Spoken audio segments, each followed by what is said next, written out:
Donc bonjour les amis du choix numéro 2. Donc là je vais commencer par l'Oracle Astral manga. Donc pour le coup il est assez orienté... Ah oui pardon, le choix numéro 2. C'était l'œil.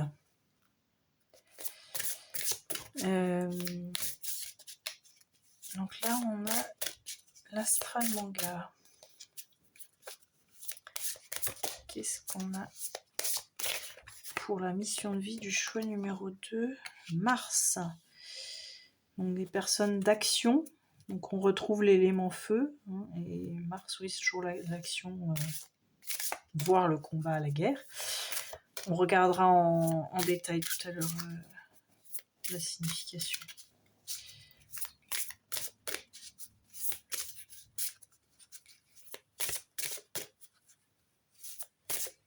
Donc c'est plutôt une énergie masculine. Ah, alors. Ah bah il y a 2 cartes. Ah bah. C'est marrant d'avoir l'eau et le feu. Et la maison 6.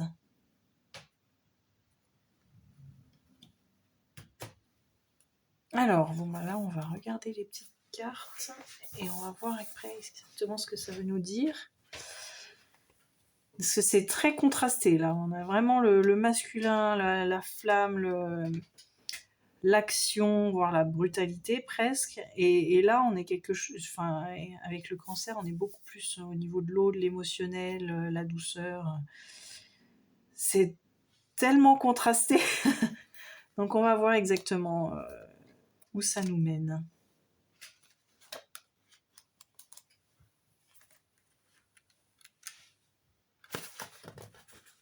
Alors bon, c'est le cancer que j'ai en premier, donc on va lire celui-là en premier.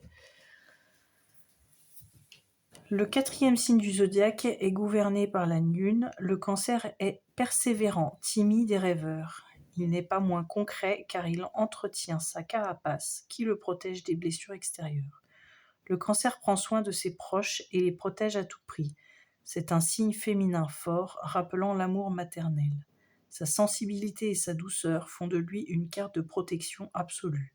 Sous l'influence de l'élément eau, sa capacité d'imagination est accrue. Le signe laisse libre cours à ses émotions, et si l'altruisme prévaut, celles-ci peuvent vite devenir envahissantes, au point d'étouffer les autres. Donc, il représente l'émotivité, la protection, la domesticité et le soutien. Le cancer indique une présence maternelle protectrice, la carapace que nous portons ou la figure maternelle qui nous couve. Il symbolise également l'imagination et les rêves. C'est un signe de douceur, d'altruisme et de persévérance. Là, ce qui me vient en tête, c'est, avec cette histoire de figure maternelle, c'est l'envie d'une grossesse. Moi, directement, c'est ça que ça me fait penser. Donc je sais pas, peut-être qu'il y en a qui ont des projets à ce niveau-là. Le cancer possède également des traits moins flatteurs, notamment la susceptibilité. Cette figure maternelle peut également se montrer étouffante et surprotectrice, allant parfois jusqu'au chantage affectif. C'est un signe de passivité, d'irréalisme et d'anxiété. Il représente la perte de soi et une tendance à laisser libre cours à ses humeurs changeantes. Et donc il faut trouver le juste milieu en fait, quand on a beaucoup d'émotions comme ça, beaucoup d'empathie, c'est réussir quand même à garder les pieds sur terre et pas non plus changer tout le temps d'avis. Là, j'ai bien l'impression qu'il parle pour moi. Et oui, au niveau de la figure maternelle, la naissance, ça peut être aussi la naissance d'un projet. C'est pas forcément une maternité au sens littéral du terme. Ça peut être aussi à ce niveau-là. Et alors Mars qu'on avait en premier, qu'est-ce qu'il nous disait Mars ?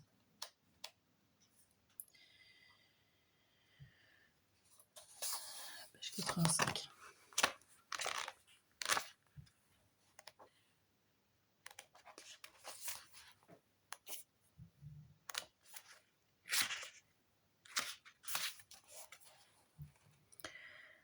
Tout comme le dieu de la guerre qui lui prête son nom, la planète Mars représente et exacerbe l'action, l'agressivité et l'énergie pour combattre. Elle donne la capacité d'affronter les heurts de la vie avec force et l'énergie tant morale que physique pour prendre des risques et faire avancer les situations.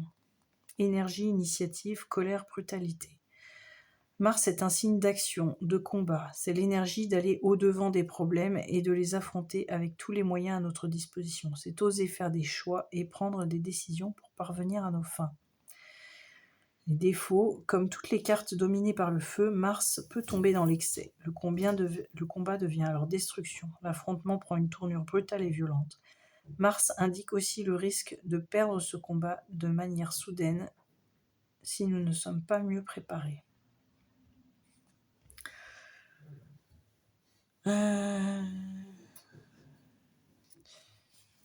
j'ai du mal à voir le rapport encore avec la mission de vie. Donc on va regarder la maison 6, peut-être qu'elle va nous aider à faire le lien. Là, on est vraiment dans le contraste. C'est peut-être ça aussi, l'objet de la mission de vie. Réussir à réaligner son féminin et son masculin, à retrouver l'équilibre.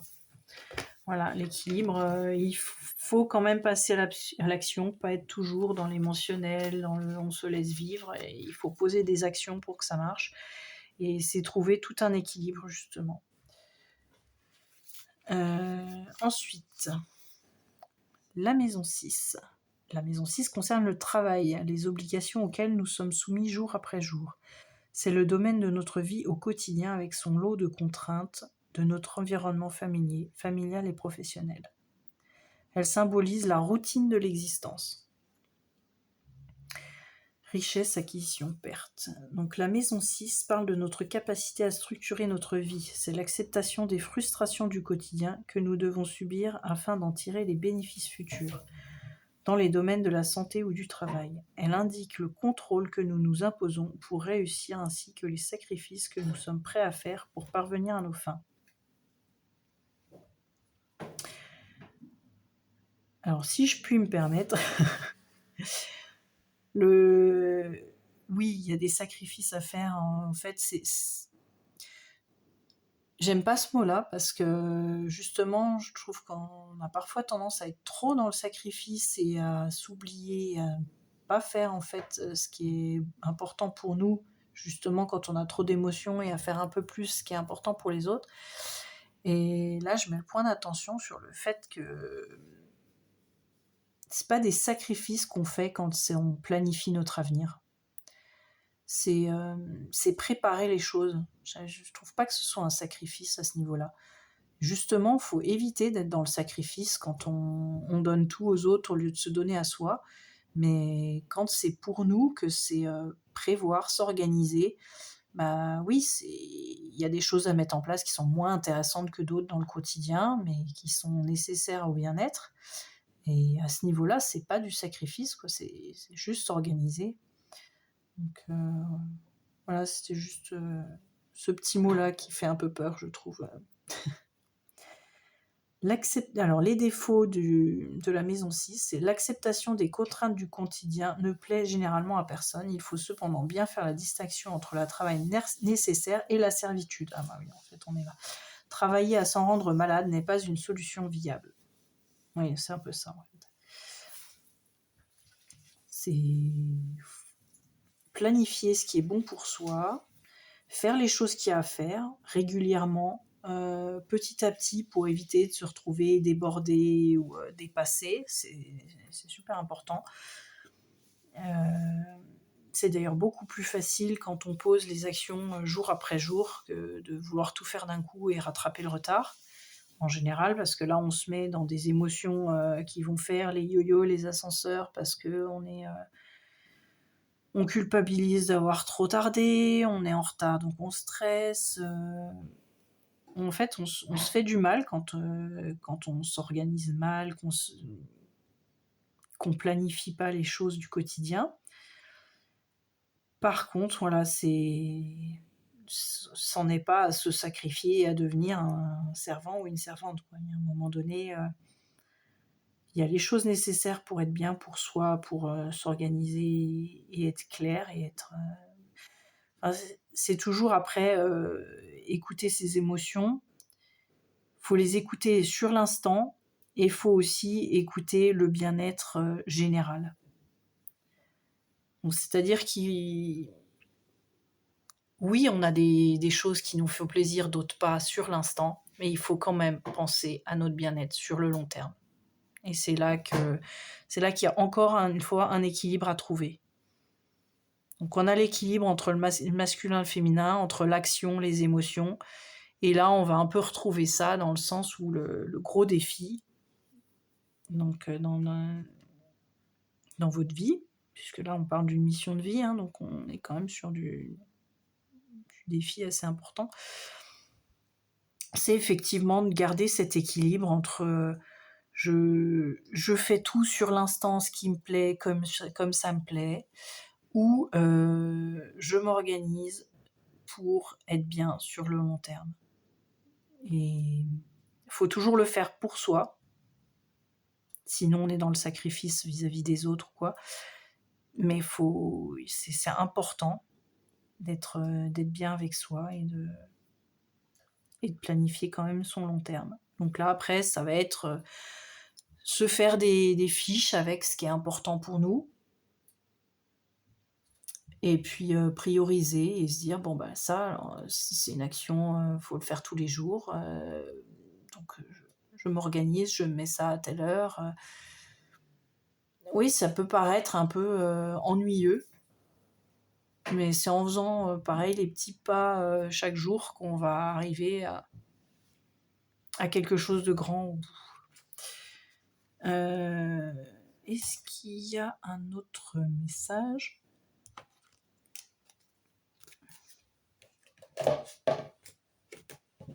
Donc là, je vais rajouter un petit message du murmure de l'univers. Qu'est-ce que l'univers veut rajouter à ça ? Là, on n'est pas forcément encore bien informé sur la mission de vie. En fait, plus que la mission de vie, là, j'ai un peu l'impression que c'est le karma, le défi, un petit peu, ouais, l'objectif, mais on n'est pas dans la mission de vie au sens quel métier je dois faire plus tard, enfin, c'est vraiment un peu votre défi personnel. Ce qui va vous permettre d'avancer sereinement. Un petit peu beaucoup là quand même, merci. Alors, une carte s'il vous plaît pour le choix numéro 2 avec l'œil.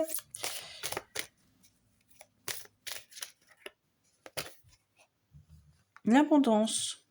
Ah, bah c'est joli ça. On est content quand on a l'abondance.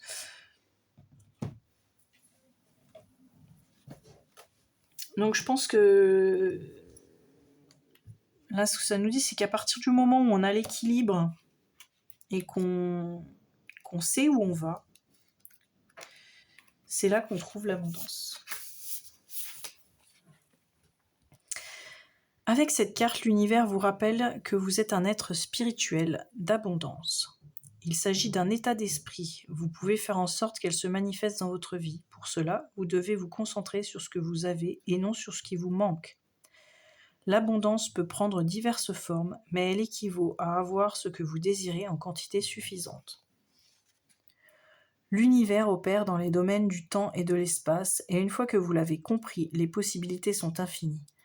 Pour que cette abondance se manifeste, il vous suffit d'imaginer, de sentir, de voir et de ressentir ce dont vous aimeriez disposer en abondance, et de voir dans votre esprit que vous avez déjà tout ce qu'il faut.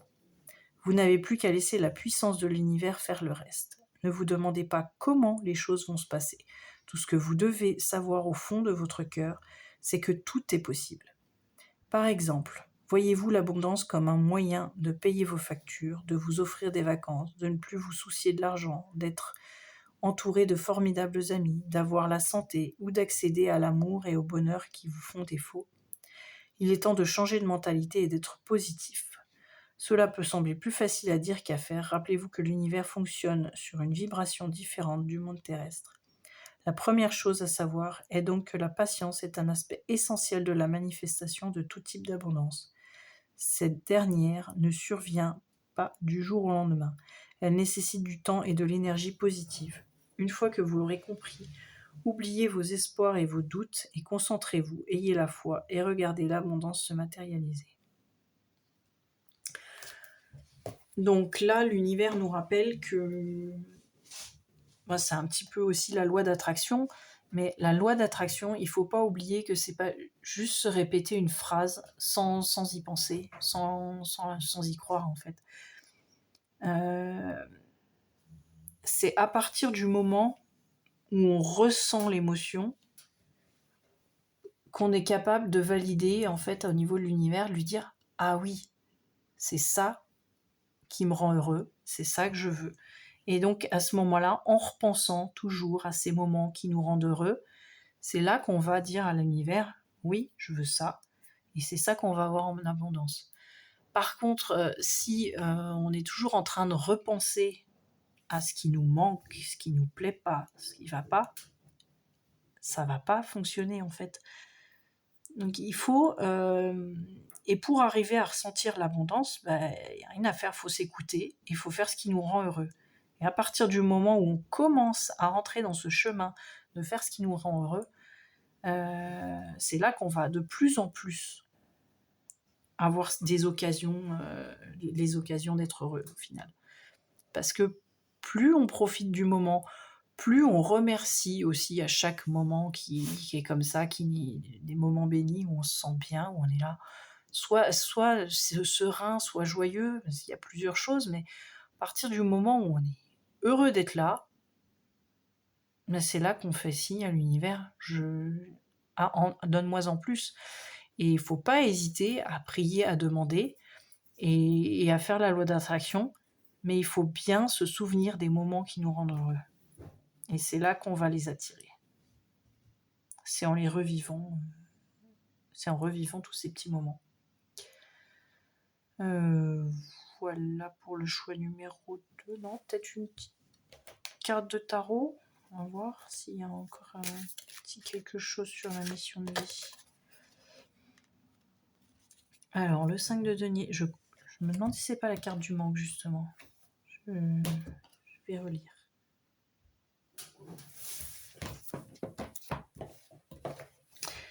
Donc là, on est sur le Mystic Manga Tarot avec le 5 de denier. C'est marrant quand même qu'on ait les deniers avec la carte de l'abondance. Je sais bien ça. Connaître des problèmes financiers ou des épreuves physiques est difficile. Personne n'aime avoir faim ou être malade, surtout dans une culture qui lie l'estime de soi au revenu et à la bonne santé au bon comportement. Il est facile d'avoir l'impression d'être la cause de tout, ce qui n'aide pas à demander de l'assistance. Les gens perdent confiance dans ce qui les fait vivre en temps normal. C'est un moment très difficile pour vous, mais cela ne signifie pas que vous êtes une mauvaise personne. Ne soyez pas si dur envers vous-même. Demandez de l'aide et acceptez-la. C'est normal d'avoir besoin d'un coup de main parfois.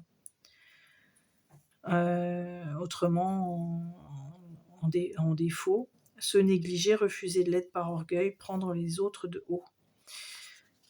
Donc,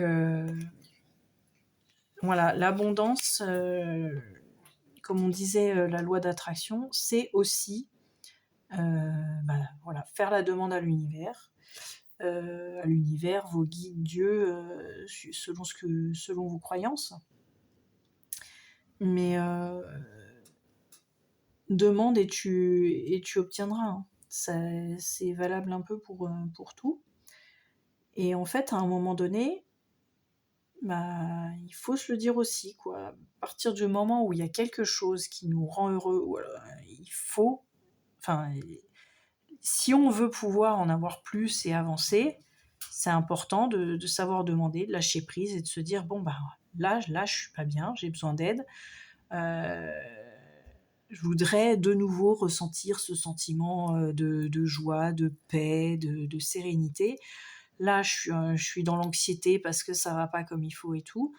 Donc il faut, c'est bien d'oser en fait. Il y a pas de mal à oser demander de l'aide, il y a des anges, il y a des guides qui sont là pour ça et le but c'est tous qu'on soit heureux quoi. Il y en a pas qui ont eu comme mission dans leur vie d'être malheureux, hein, ça n'existe pas.